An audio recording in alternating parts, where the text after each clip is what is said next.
Good evening and welcome to another Town Hall Thursday. It is me, Darryl W. Perry, the Libertarian candidate for governor of New Hampshire. And if you would like to join in and ask questions, go to darrylwperry.com/Zoom.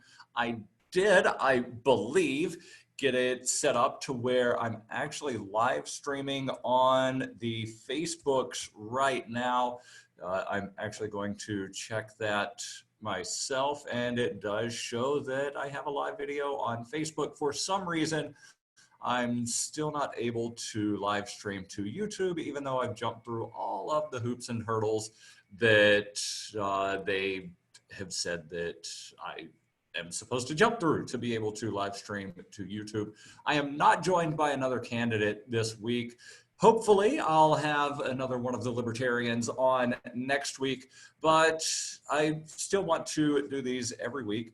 And what I'm planning to do today is talk about defund the police, Black Lives Matter, and systemic racism in New Hampshire, because, well, at least one of the gubernatorial candidates has said that systemic racism does not exist in New Hampshire. And I would say that he is definitely wrong. And again, if you are in the Zoom, darrylwperry.com/Zoom, and we do these every Thursday. And by we, I mean me. And again, hopefully going to be joined by some Libertarian candidates in New Hampshire. Plus, I do have the presidential ticket lined up for separate appearances. So Dr. Joe Jorgensen in July, I believe, and Spike Cohen, the vice presidential candidate, in August. So if you are in the Zoom, darrylwperry.com/Zoom, I will be monitoring the chat for questions. Yeah, as of right now, there are no questions in that chat, but I will monitor that here and there, and a little less today because, well, I'm actually looking at some different sources here for some data. And one piece of data that I'm looking at, again, this article from, actually, this is Inside Sources, which is put out by the New Hampshire Journal.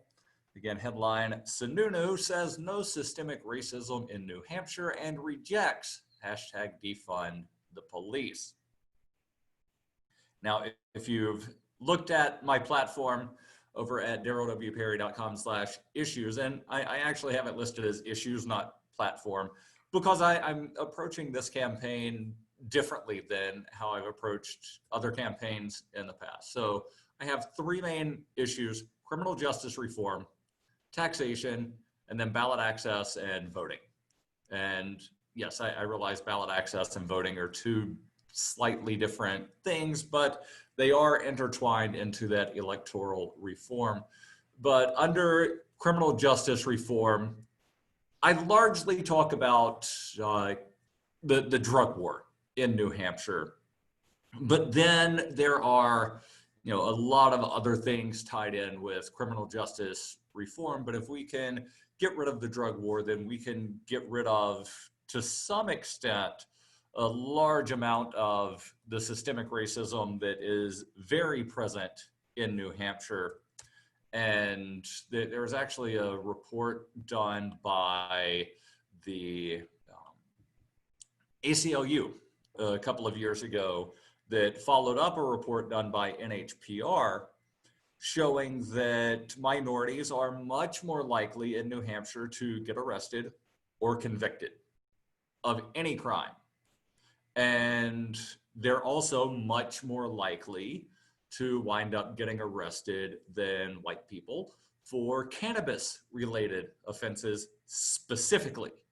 Now, we don't know, and by we, I mean, looking at the data that I've been able to find, I haven't been able to figure out how much of the total disparity is because of other drug offenses versus, just other crimes. And then there are issues related to plea bargains where a lot of times a wealthier individual will be able to wind up getting a felony dropped down to a low-level misdemeanor on a plea, or they'll get a misdemeanor dropped down to a violation with no jail time, whereas somebody that doesn't have those same resources, they might not be able to get it dropped that far, or they might not get the jail time suspended, so they're incarcerated.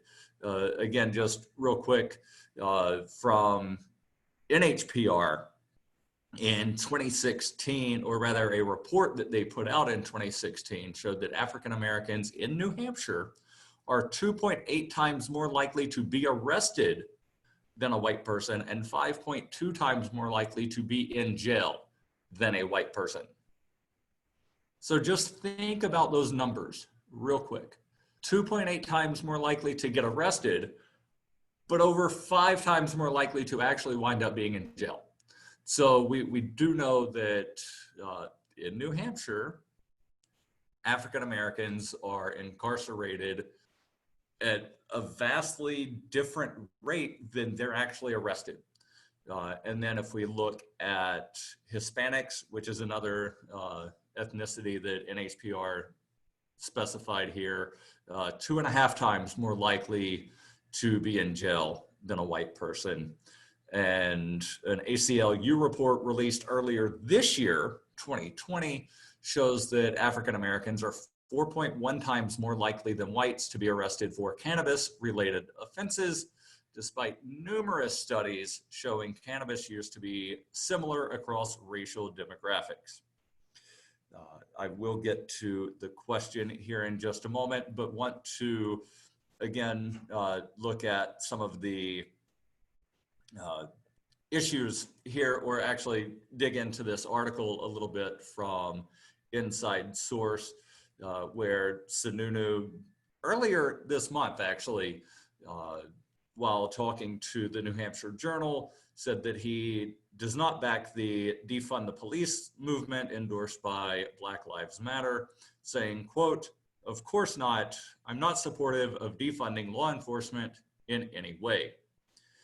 And this is the same Chris Sununu that vetoed a cannabis legalization bill last year, the same Chris Sununu that will basically bend over backwards to do whatever he can for the police, including putting on the Police Oversight Commission, or whatever it was that he recently created. I forget the exact term of the commission, but they have 45 days to come up with proposals for how to reform the police in New Hampshire, something along those lines. But one of the 2 public members is a former police officer and former liquor control enforcer. So this does not appear to be somebody that actually wants to look at any kinds of reforms, including the reforms known as 8 Can't Wait, which are 8 specific reforms that I'll look at and I wholeheartedly endorse.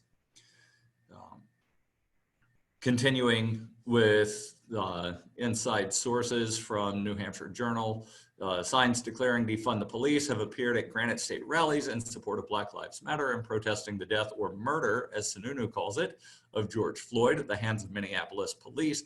So I am glad to see that Chris Sununu admits that George Floyd was murdered. I'm not happy that George Floyd was murdered, but it is nice to see that Sununu actually acknowledges that, because a lot of Republicans don't. And I was actually looking at some polling numbers yesterday that showed a vast disparity in the way Republicans and Democrats view police misconduct, and specifically when it comes to the murder of unarmed individuals, specifically unarmed African Americans, where it was something close to 80% of Republicans viewed it as not systemic, just like, oh, these are just random individual acts and are in no way related to any kind of systemic racism or systemic problems in policing. The concept of defunding the police or drastically cutting police departments has been part of the Black Lives Matter organization's conversation since it began. In 2016, one of their affiliates presented a petition to the Department of Justice with 500,000 signatures calling for the defunding of police departments that reject reforms. Now, it would be nice if the federal government would stop giving police departments money and or militarized equipment, such as the ballistics engineered armored response counterattack truck that the city of Keene has. There are actually, I believe, close to a dozen of those in New Hampshire that police departments have received through either the 1033 program or some other program. There are a variety of different programs whereby police departments get either decommissioned military equipment or just here's some really cool toys that you can do a lot of horrible stuff with. Like there are police departments with grenade launchers. I don't know why they need those, but they have them. And of course, they don't want to give those away. They don't want to get rid of those. And there's actually been legislation over the last several years in New Hampshire that would prevent a local police department or any other government entity in the state of New Hampshire from acquiring any sort of weaponry or vehicles that cannot be bought on the open market. And of course, who comes out to oppose that? The police unions. So let's talk about the 8 can't wait real quick. So these are 8 specific reforms that are being proposed that Black Lives Matter says cannot wait. And a lot of these are very similar to some of the proposals that the Innocence Project has suggested. And again, I am fully on board with all of these. A ban on strangleholds and chokeholds, requiring de-escalation, requiring a verbal warning before shooting. Now, I would like to see some kind of, I don't want to necessarily say timeline on how far before the warning and the shooting, because in the case of the Tamir Rice murder, where the police showed up, yelled something, and then 2 seconds later had already killed Tamir Rice. So technically they yelled something. I don't remember if they said, we're going to shoot, but it was, like put your hands up and then a shot. But, like there definitely should be, I'm about to shoot. And then if the thing, but again, require de-escalation. That's the most important here is requiring de-escalation, requiring the police officer to exhaust all alternatives before shooting, which goes back to the de-escalation, using the less than, and I'm glad that they've changed the name, the official name of some of these things, such as the stun guns from non-lethal to less than lethal. That's still not entirely accurate because sometimes those are very lethal, but it's less lethal than a gunshot in most cases. A duty to intervene. And there's legislation in a lot of different states right now. And unfortunately, or fortunately, depending on how you look at the situation, the time frame for introducing new legislation in New Hampshire for this session has already passed. But now is really the time to be talking to state reps and state rep candidates about legislation to be heard next year, because legislation gets introduced in the fall and the session starts in January. But there's been talk of reforms of a duty to report misconduct. This proposal is a duty to intervene, which again, I support fully. And the vast difference between duty to report and duty to intervene is if Minneapolis, for instance, a month ago, exactly, had a duty to intervene, then the 3 police officers that saw Derek Chauvin kneeling on George Floyd's neck, they would have been obligated to prevent the murder of George Floyd, as opposed to just fill out a report later of, I saw Derek Chauvin put his knee on George Floyd's neck for 8 minutes and 46 seconds. So a duty to intervene would actually wind up showing us who the good apples actually are. Because we often hear about how, oh, it's only a few bad apples. Well, the full statement is a few bad apples spoils the bunch. And if you don't have any of the good apples trying to remove the bad apples, then they're all bad apples. The other 3 here on the 8 can't wait are a ban on shooting at moving vehicles, a requirement for a use of force continuum, which again loops back in with the requirement to exhaust all alternatives before shooting and requiring de-escalation. And if you go to 8cantwait.org and then scroll down the page a little bit and then click on any of these, it tells you a little bit more. So the requirement for use of force continuum would be to establish a force continuum that restricts the most severe types of force to the most extreme situations and creates clear policy restrictions on the use of police weapons and tactics. And before I get to the last one, I am reminded of a video that I saw on Twitter yesterday where there's a black man that was approached by a police officer, and the cop's asking some questions about, why were you up at the Walgreens? And he says, I go there quite frequently waiting on Western Union from my sister. Like, you can call her if you want to. And the cop says, do you have an ID on you? And so the guy pulls it out, hands it over. And again, says, you can call my sister. Another police officer shows up, starts yelling and barking orders at this guy that's completely cooperative, bear hugs him, and then yells, put your hands behind your back, body slams him to the ground because he didn't put his hands behind his back because he couldn't, because he was being bear hugged, and handcuffs the guy. The guy's crying. And then the initial police officer that was on the scene says, you've got the wrong guy. This isn't the guy. Like, the guy you're looking for is up the street. He's like, what do you mean? This guy doesn't have the warrant. The guy that you're looking for is over there. So if there is this use of force continuum, then the guy that was being completely cooperative would never have been bear hugged or body slammed or handcuffed. And I would love to see this guy be able to actually sue for civil rights violations, but he probably won't be able to. Maybe a threat of a lawsuit will be enough to get the local police department to settle with him. But things like that are absolutely insane and should not happen. And the last one of 8 can't wait is requiring comprehensive reporting.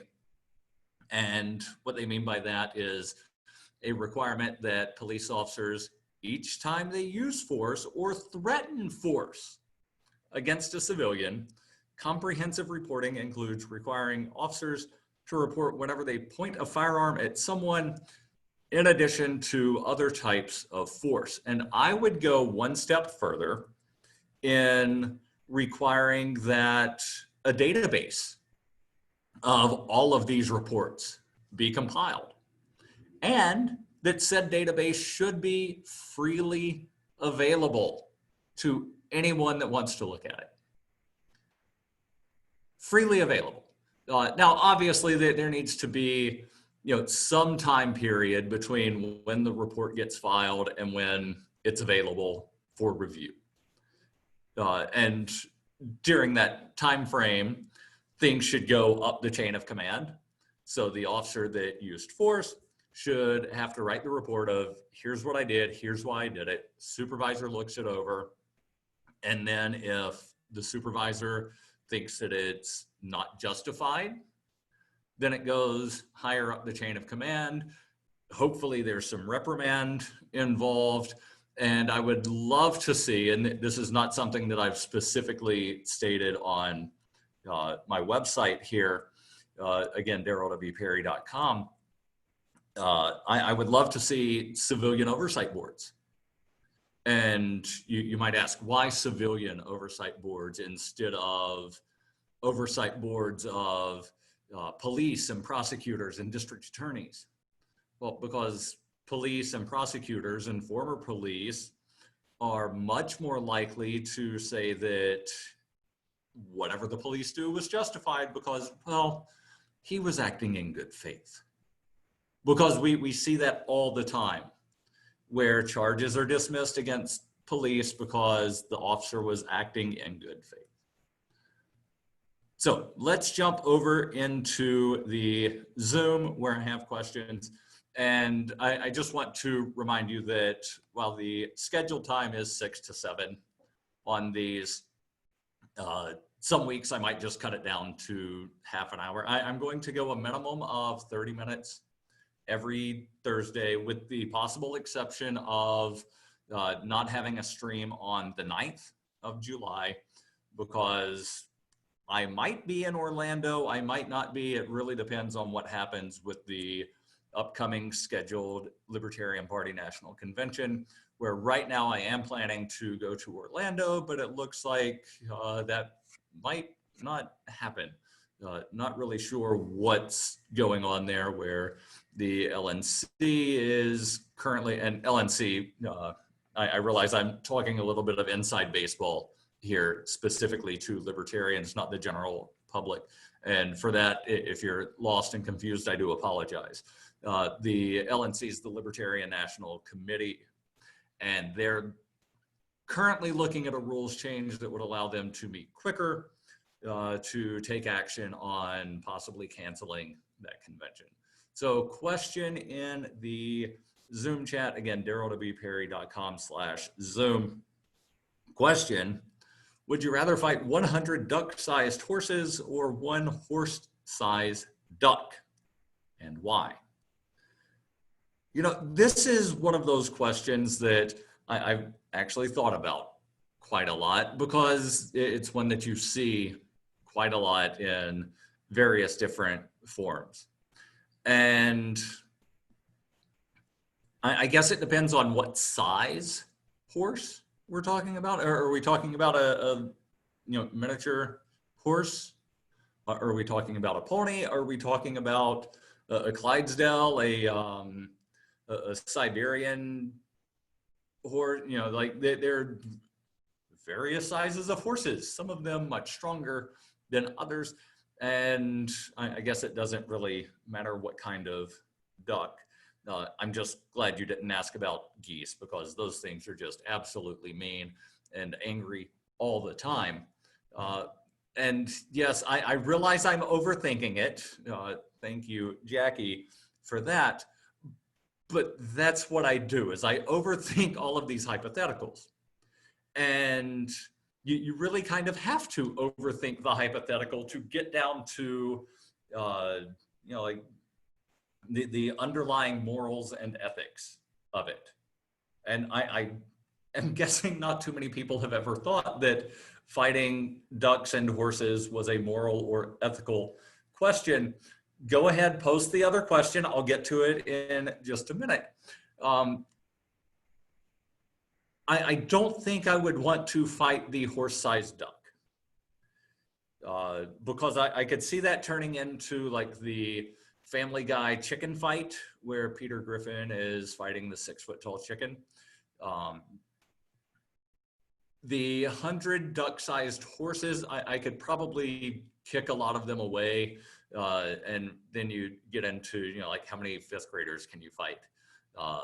At some point, you might wind up getting overwhelmed, but I'll take my chances with the duck-sized horses. And then if I find tiny little humans or just like some G.I. Joe figures or something, maybe I could saddle up some of the duck-sized horses, and then the horses could just go, gallop around and have some kind of horse race.